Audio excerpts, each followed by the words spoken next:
Christmas Storybook collection.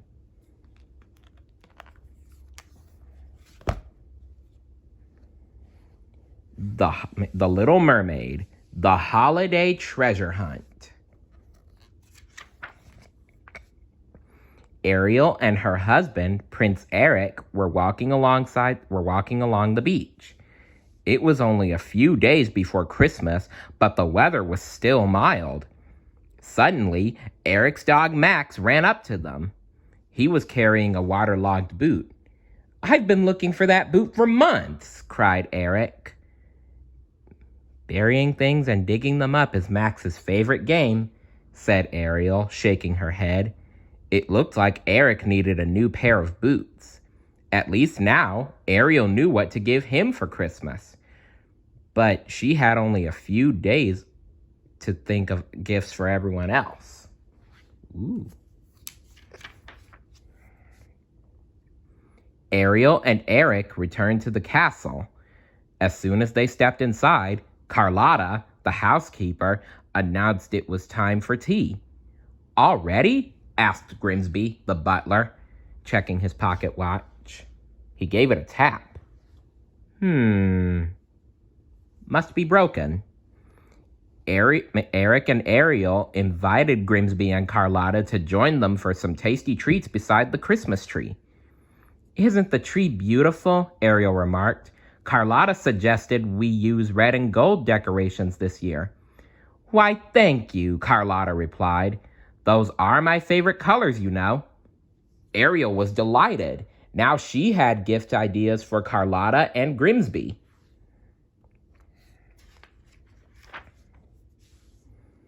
The next day, Ariel went into town to do her Christmas shopping. There, she found the perfect pair of boots for Eric. For a special surprise, she also got a bottle with a tiny little ship built inside. It reminded Ariel of the first time she met Eric, beside his ship. Then she chose a shiny pocket watch for Grimsby. The trusty timepiece would certainly help him keep everything on schedule. At the jewelry store, Ariel searched for something in Carlotta's favorite colors. She bought a gold necklace with a ruby pendant. Max's present was easy. Ariel stopped at the butcher shop and got the biggest bone she could find. Ariel still had to find gifts for her father, her sisters, and her friends from the sea. When she saw a shop window filled with colorful glass hearts, she knew her search was over.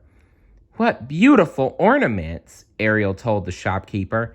"I'll take them all."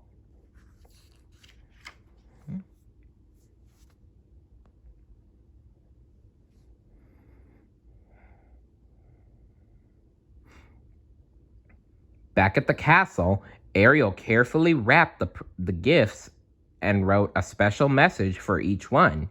She finished the last note and attached it to King Triton's present. But when she placed her father's gift on the pile of wrapped presents, she realized something was missing. It was Max's gift. Suddenly, Ariel heard a loud chewing noise coming from behind a chair. Max was gnawing happily on the bone she had gotten for him. No opening presents early, Max," Ariel scolded. She took the bone from Max and hid it and the other presents under the bed. On Christmas morning, everyone arrived at the castle to share a festive holiday breakfast. Afterward, Ariel went to her room to get everyone's gifts. But when she looked under her bed, all the gifts were gone. She looked under the rug. Then she checked inside the closet. She even looked behind the curtains, but the gifts were nowhere to be found. Oh dear. What do you think could have happened to them? Let's keep reading and see.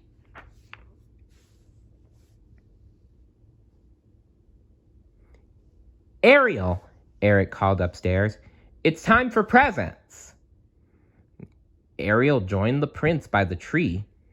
"Is it all right if we do that later? I told my mer family and friends I'd meet them on the beach this morning." Ariel decided she could keep looking for the presents later. "Of course," replied Eric. Come along, everyone. We're going on a Christmas visit.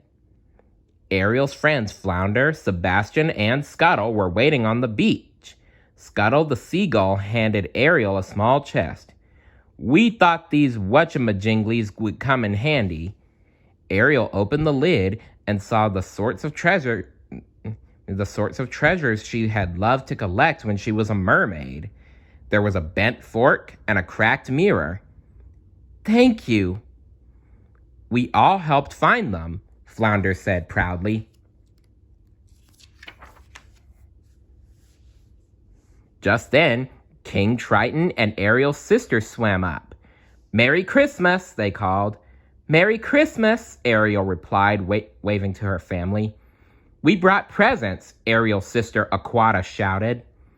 Oh, thank you, Ariel exclaimed. I have gifts for all of you, too. Except, woof, woof, Max barked. The dog ran up, holding a boot. Your present, Ariel said to Eric. Now she knew where the missing gifts were. Max had buried them on the beach. Oh, Max. Ariel thought quickly. Surprise, everyone! We're going on a Christmas gift treasure hunt. Ariel, you are amazing, Eric said. Only you could turn the holidays into a new adventure. Soon, Eric, Carlotta, Max, and Grimsby were digging around on the beach. Ariel's friends and Mer family cheered them on. Try digging near the old rowboat, Flounder said. Or near that sandcastle, Aquata shouted. Each time someone discovered a present, Scuttle would pick it up and deliver it to the right person. First-class airmail for Carlotta, Scuttle called as he dropped a small package in the housekeeper's lap. The treasure hunt was loud, sandy, and the most fun anyone could remember having on Christmas morning. Everyone loved Ariel's gifts.